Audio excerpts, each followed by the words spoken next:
What's going on, everybody? What's going on, everybody? Welcome to the Fourth and Goal Sports Show. I'm your host, Tyrus Filson. Another Commanders L. Nothing new at this point. No surprises. But there were a few. Sam Howell benched yet again for the second straight game in a row. Uh, another just terrible performance from the offense when Sam Howell was out there, but instantly you put in Brissett and it gets a spark. It's just not looking well for Sam Howell. 2 picks thrown in this game. He's done horrible against New York teams in particular, but overall he's just had a grueling year, a challenging year, a tough season, and to be honest, this game really exposed the discussion. It exposed a discussion. But before we get into it, please be sure to like, comment, share, subscribe, as well as follow to the Fourth and Goal Sports Instagram page. But without further ado, let's discuss. Right off the bat, we have to address the elephant in the room. Sam Howell, he's done. Sam Howell is done. I hate to say it, but it is time. It's time. I respect everything he's done for us this season. I respect, I'm going to say it again, I respect everything he's done for us this season. He's been a large part of why we've even won 4 games this year. He's a large part of why we've even been competitive in certain games that we shouldn't have, like the Eagles game. He's the reason we probably didn't get blown out in that game from the way he played. But, I mean, I'd be lying if I sat up here and told you I don't see the signs. The signs are here. The signs are unavoidable at this point. Sam Howell, 2 picks in this game. You just can't have it. I hate to say it, but the guy is a turnover machine. I hate to say it. I know he's a young quarterback, so you have to give him some leniency. But I mean, man, if he could limit turnovers, we'd be talking a whole different story right now. We'd be talking about if Sam was a franchise quarterback, but he's not. He's not, and the main reason for that is that Sam Howell, he can't limit turnovers. And then another thing as well, you got Jacoby coming in, takes over the offense, takes command, instantly lights a spark. 2 games in a row, not one, but 2 games in a row. You can't have it. You can't have it. Sam Howell needs to have situational awareness and realize his career in Washington may be on the line. Or at least he needs to realize his chance at starting for this team next season is on the line. It's on the line because at this very moment, we have a top 4 draft pick. We have the 4th pick in the draft. We have a top 5 draft pick. At this very moment, I hate to say it, but if a quarterback's there, if Caleb Williams is there, you take him.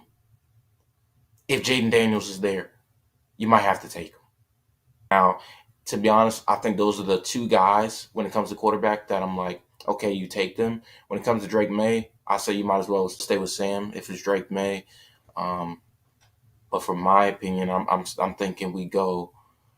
I think we should go with Caleb if he's there, but it's tough. It's tough. I really wanted to see Sam succeed, but it's looking like that era might be over at this point.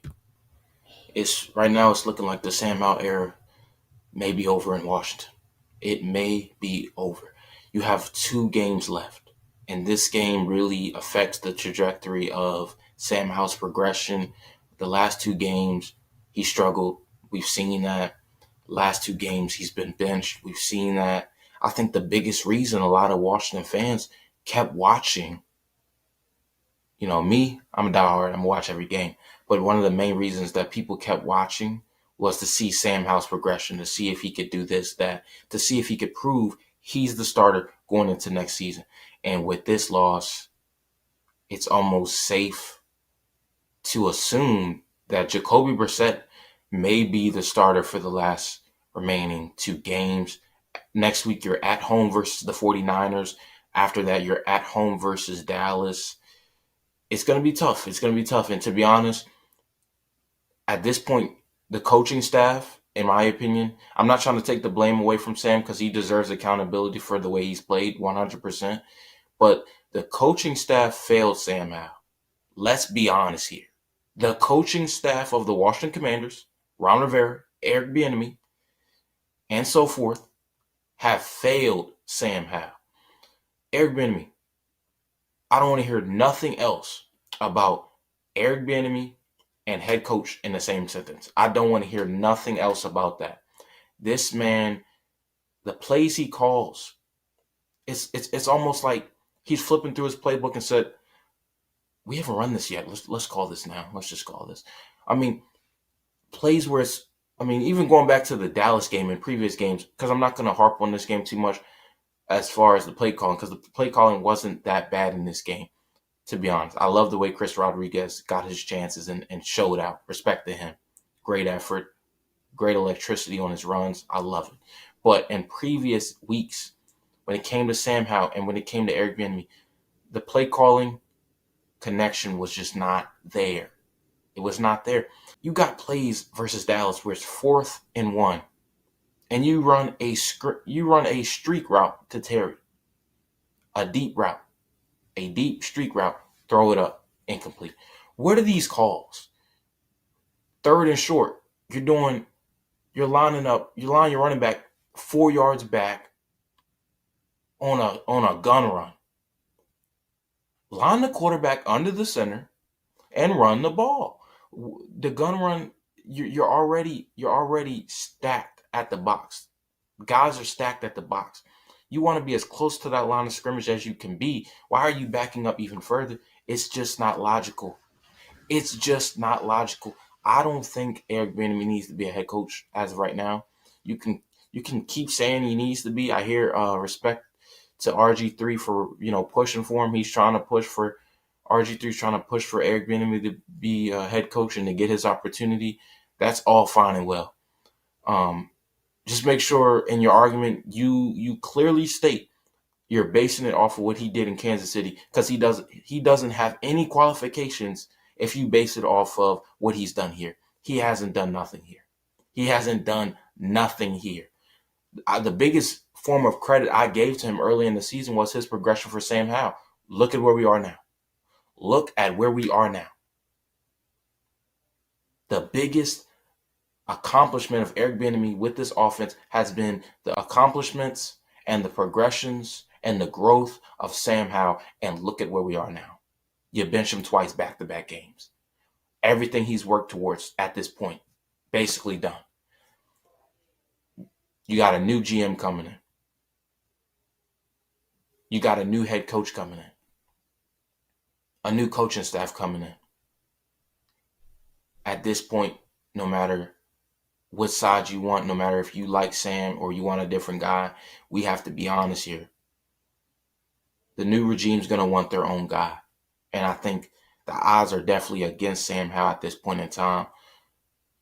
And I'd be remiss to sit up here and say it's not. I mean, I love the way he played at the start of the season, but these last few games, really like the last 6 games, have just been a struggle. It's been a struggle, and in no way has the coaching staff made it easier for him. Again, I go back to Eric Bieniemy. These long developing routes are not helping Sam Howell. You know that the offensive line has struggled. They are piss poor. They are terrible. They are horrible. They've been horrible all year. They are who we thought they were. This is who I thought they were before the season. Just look at them. They are bad. But there are certain things the offensive coordinator and Eric Bieniemy, there are certain things the head coach and Ron Rivera can scheme up and collaborate on to ensure that Sam Howell gets his opportunity to get that ball out quick, get it in the hands of your playmakers, Terry McLaurin, Antonio Gibson, Curtis Samuel, Jahan Dotson. But what does Eric Bieniemy do? He draws up these long developing routes deep down the field, thinking that our offensive line is going to hold for more than 2 seconds. So what happens? Sam Howell has to roll out of the pocket prematurely before the routes can even develop. Next thing you know, he's either getting sacked or he's throwing on the run, which is highly likely that the pressure's on, and what does he do? Picks result. Picks result. Your young quarterback shouldn't have to always take off and run out of the pocket to make a throw, especially if it's a long developing route. He's on the run. That throw's not going to end up well. It's not. Let's be honest here. And then another thing too, to take it the all the blame away from coaching, let's take it back to Sam Howell as well. His pocket presence is not well. It's not. It's really not. I mean, you know, that's one thing that separates the elite from the good, and the good to the average quarterbacks. And right now, Sam Howell, he's playing like an average quarterback. And to be honest, he's playing below average in his recent games. But I mean, you know, I have to be honest with my criticism. I'm a Sam Howell guy. I'm still pulling for Sam. Let that be known. I am still pulling for Sam. But I would be remiss to sit up here and tell you that his time is not up. I'd be remiss to say that. His time is up. His time is up. It's sad, but respect to him for all he's done this season, But Jacoby's probably going to start for the remaining 2 games. Honestly, I would love to see Sam get his opportunity versus the Niners, but I think unbiasedly we know how that would end. Wouldn't be too pretty. And it's sad to say it, but Jacoby Brissett gives us our best chance to win that game. And by no means are we going to win the game. No means. No means. You didn't hear me say that. No, we're going to get blown out probably. More than likely.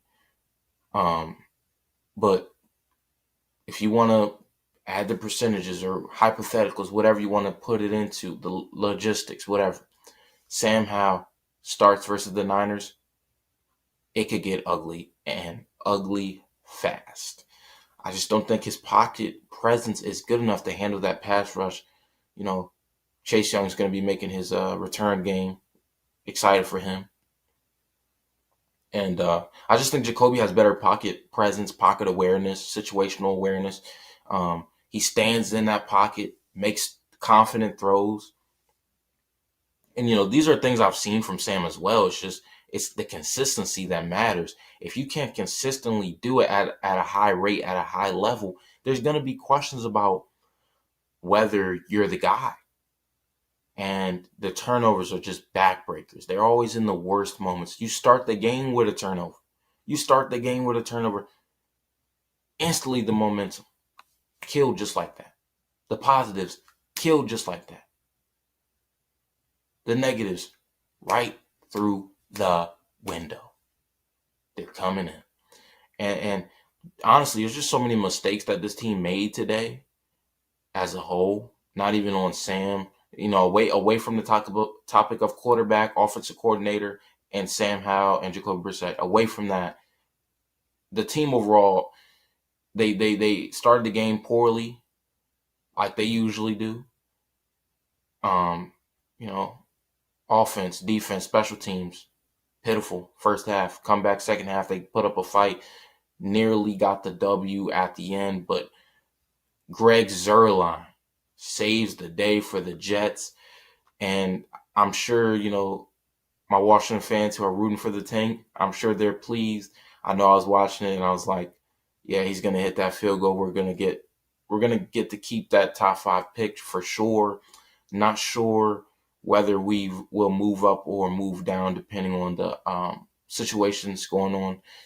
I know our game is affected by the Cardinals game, and it's also affected by the Patriots game.